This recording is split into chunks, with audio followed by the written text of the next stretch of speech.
Mummy હા બેટા બોલ, કેમ અચાનક આવી? હે શું થયું? કેમ થેલો લઈને આવી તું? હું નથી જવાની મારા સાસરે. કેમ? હું કંટાળી ગઈ છું ઓલી ડોશીથી. શું થયું? આખો દી કચ કર્યા કરે મમ્મી. હું તો હવે છે ને એનાથી કંટાળી ગઈ. હવે તો મરે જ ખાલી વાત છે. હારું, હું તને એક વસ્તુ આઈડિયા બતાવું છું.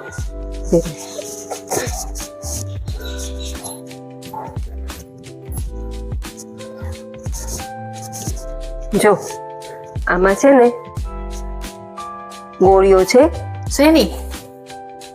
6 મહિના તારી સાસુને આપીશ ને એટલે તારી સાસુ હે તાર શાંતિ, બરાબર? હા પણ તારે છે ને 6 મહિના રોજ એક ગોળી આપવાની અને 6 મહિના સુધી એની હારે સારી રીતે વર્તન કરવાનું, બરાબર? એને ખબર ના પડવી જોઈએ કે તું આ એને મારી નાખવાની ગોળી આપે છે, બરાબર? હા, આ તારે રોજ એક ગોળી આપવાની છે અને એની હારે સારી રીતે વર્તન કરવાનું છે, એની સેવા કરવાની છે. એને કાંઈ ખબર ના પડવી જોઈએ, ઉપરથી ને ખુશ રહેવા જોઈએ, બરાબર છે? લે આઈડિયા તો સારો છે હો મમ્મી. હવે એવું જ કહીશ બસ. પછી મારે હા, સાગઠોનો દુખાવો હોય બાપા રે. હાશ, પલોઠી નહીં વળાતી બોલ મારાથી તો. શું કરું હવે? હું તો કંટાળી ગઈ. હા, જીવ લઈને જાય કે હું? મારો તો ગોઠણનો દુખાવો. મમ્મી, હું મારા મમ્મીને ઘર ગઈ હતી ને તો ત્યાંથી તમારા હાટો ગોઠણના દુખાવાની દવા લાવી છું. તમે 6 મહિના રોજ પીશો ને તો તમારા હાવ મૂળમાંથી દુખાવો વયો જશે. હે, તો સારું. લે, મને જલ્દી દવા પીવડાવી દે, મને સારું થઈ જાય. કેટલું સારું વિચાર છે મારી બહુ મારા માટે. ના મમ્મી, આ ગોળી પીવો, તમને છે ને ગોઠણનો દુખાવો મટી જાય હાવ.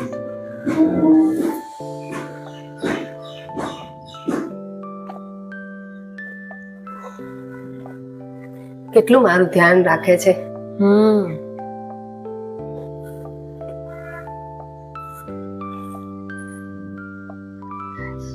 6 મહિના જ રાખવાની છે, પછી તો ડોસી ગઈ. શાંતિ.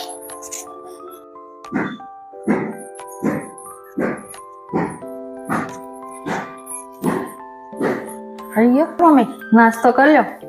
સાંજે ઉઠીને ભૂખ લાગે ને તમને? ચા પીવી છે? ના બેટા, ના નથી પીવી. હા, આ તો ચમત્કાર થઈ ગયો. વાહ પ્રભુ વાહ, તમે શું લીલા કરી! તમારી લીલા અપરંપાર છે હો. મારી વિનંતી સાંભળી તમે. મારી વહુ તો સુધરી ગઈ. લે, વાહ પ્રભુ વાહ. મમ્મી, તમારે ચા પીવી છે? હાલ આજમાં સાસુને ગોળી દઈ દઉં, બાકી રહી ગઈ. જો મમ્મી, મને ગોઠણની ગોળી લેવાની છે ને, લઈ લો. રોજ એક લેવાની હોય ને. રોજ લેવાની? રોજ એક લેવાની 6 મહિના.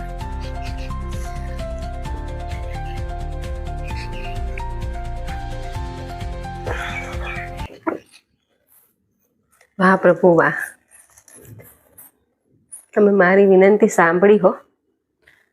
હું રોજ, વાહ, કેટલો બધો ફેરફાર થઈ ગયો મારી વહુમાં. ખરેખર ઠાકોરજીની કૃપા છે હો. મમ્મી, હાલો ગરમ રોટલી બનાવું છું. જમવાનું થઈ ગયું, બેસી જાઓ ને જમવા. વાહ, ચલો હું જમી લઉં. ચલો. હા, તો બહુ માથું દુખે છે.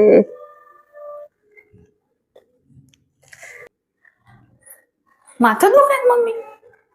લાવો તેલનું માલિશ કરી દઉં માથામાં. હવે 6 મહિના ડોસી ના જવા દઈશ. A few moments later.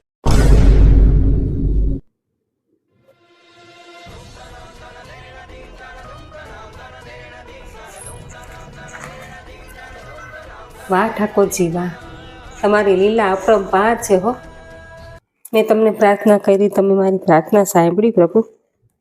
વાહ મારા પ્રભુ વાહ, મારી વહુ તો ખૂબ સુધરી ગઈ, ખૂબ ડાઈ થઈ ગઈ છે. મારું કેટલું ધ્યાન રાખે છે. વાહ પ્રભુ વાહ, ખૂબ ધ્યાન રાખે છે મારું તો. દવા આપે છે, પગ દબાવી દે છે, માથું દબાવી દે છે, સાડી લઈ આવી દે છે. કેટલો બધો ફેરફાર થઈ ગયો મારી વહુમાં તો. પ્રભુ હું ખૂબ ખુશ થઈ ગઈ પ્રભુ. મારી આટલી ડાઈ વહુ છે, હવે એને મારી આયુષ્ય તમે એને આપી દો પ્રભુ. મારે હવે નથી જીવવું. મારા બધા અરમાન પૂરા થઈ ગયા પ્રભુ. મારો દીકરો બહુ ખૂબ ખૂબ ખૂબ સુખી થાય પ્રભુ. બસ હું તો એક જ પ્રાર્થના કરું છું પ્રભુ, મારી વહુ ને મારો દીકરો ખૂબ સુખી થાય પ્રભુ. મારે બીજું કાંઈ નથી જોતું, મારે બીજું કાંઈ નથી જોતું પ્રભુ. મારા બધા અરમાન પૂરા થઈ ગયા પ્રભુ. મારી આયુષ્ય મારી વહુને આપી દો પ્રભુ, મારી વહુને આપી દો પ્રભુ. બસ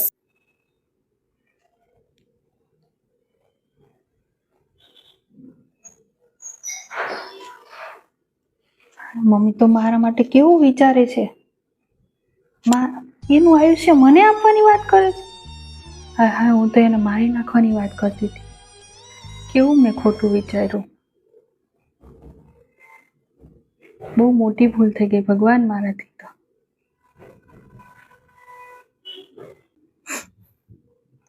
હવે તો મમ્મી 6 મહિના પૂરા થવા મરી જશે. હું કરીશ?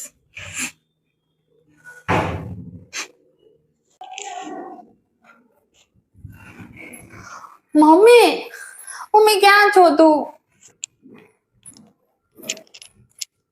હા બેટા બોલ. મમ્મી શું થયું દીકરા? અહીંયા બેસીને શાંતિથી વાત કરતા. શું થયું? કેમ રોવે છે? થયું બેટા? કેમ રડતી હતી?